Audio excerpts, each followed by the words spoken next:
How can we start to build habits that really support us, support who we want to be, the relationship that we want to have with ourselves? That's our foundation of our entire life. Hey, what's up? It's your girl Jasenia, aka Jungle Soul. I use she, her pronouns. I'm a life and health coach specializing in empowerment, self-love, and healing the relationship with food and the body. I'm also a yoga teacher and a meditation guide.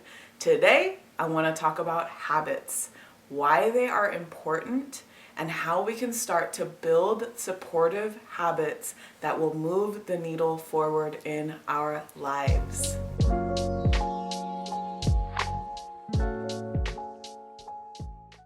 So I like to think about habits in the sense that they are those actions or behaviors that we do without thought. Look at your day, look at what you do every single day. Those are your habits.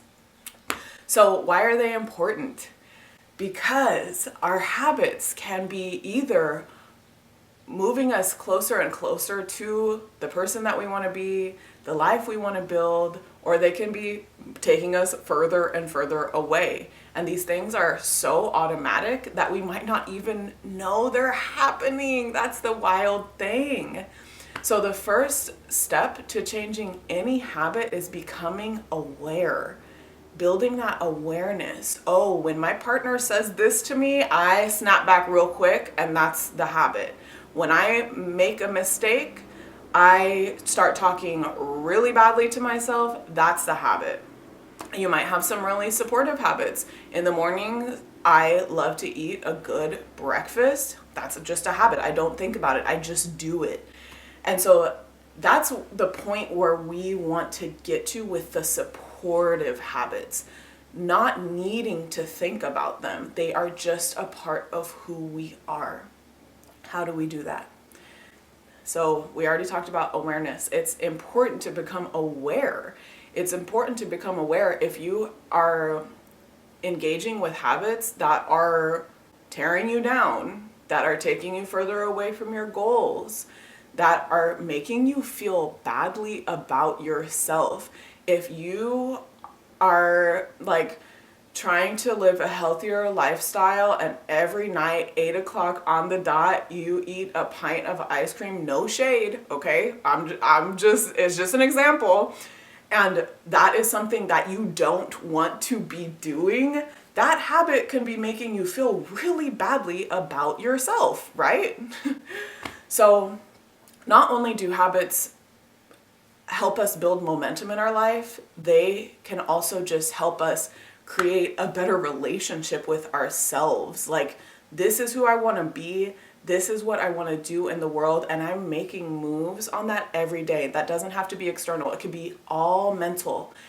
So an example of a mental habit, you might be in a really perfectionist place right now. And whenever you are in line with all of your rules that you have set up for yourself, you might feel good about yourself. And the second you step out of line with those rules, you might become very self-loathing, very critical. And is that supporting you or is it tearing you down? So the first thing that needs to happen is just to become aware. What are these things that I'm doing, maybe on an unconscious basis, that are not supporting me? How can we start to build habits that really support us, support who we want to be, the relationship that we want to have with ourselves? That's our foundation of our entire life, is how we feel about ourselves. You could accomplish all of your goals. You can have all the money in the world. You could have cars. You could have the perfect partner in your mind. You could travel. You could do all of that stuff. But if you are not good with yourself, none of that matters. None of it will matter. None of it will feel as good as if all of those things were true and you had a totally unconditionally self-loving relationship with yourself. So how do we build habits? One thing to do is to chunk it down.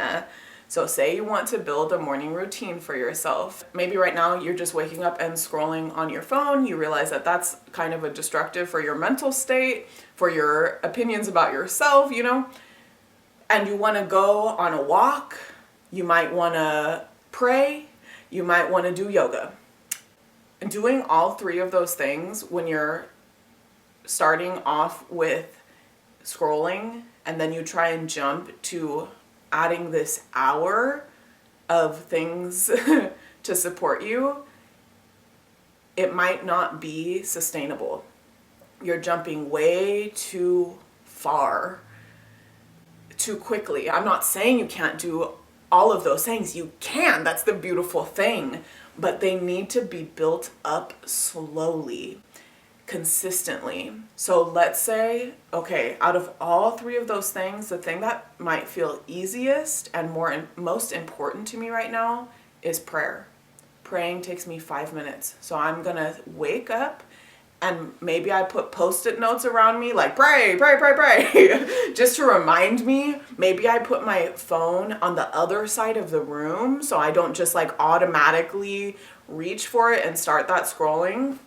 You know, just helping yourselves in those little ways and building that one single habit and waiting until that becomes easier and easier for you. It just becomes a part of who you are. Like I wake up and I pray. It's just something that you don't have to think a lot about. And then you can add on the walk. And it might be, the goal might be to walk for a mile every day. Maybe that's too big of a jump right now, and that's okay. That's okay. A big part of habit building is experimenting and giving yourself grace, being understanding with yourself that it's okay that you are just walking around the block when you want to get to that mile, but for right now it's just around the block. Maybe right now it's just down the driveway, you know? It's just those small little things that over time with consistency will just more and more become who you are. And you don't have to think about them as much. And then you can add more supportive things. You always experiment. My morning routine is constantly just an experiment. I change it all the time to just tweak it and make it more beneficial for myself. You know, I'm constantly just looking at what I'm doing and tweaking it to better meet my needs. And our needs change all the time. Our needs change year to year, even day to day. So that's just a little tip of the iceberg about habits. They can totally destroy you and they could totally build you up. And the beauty is that you get to choose. It's your choice. That's the beauty. So I hope this was helpful. Let me know down in the comments below if you're trying to build any of your own habits, maybe some habits you've broken in the past, some destructive, unsupportive habits. Let me know down below. And also let me know if you'd like to hear anything else, any other tips, any tricks, any advice from a life coach. You let me know. So I hope you have a beautiful rest of your day, and I will see you next time. Bye.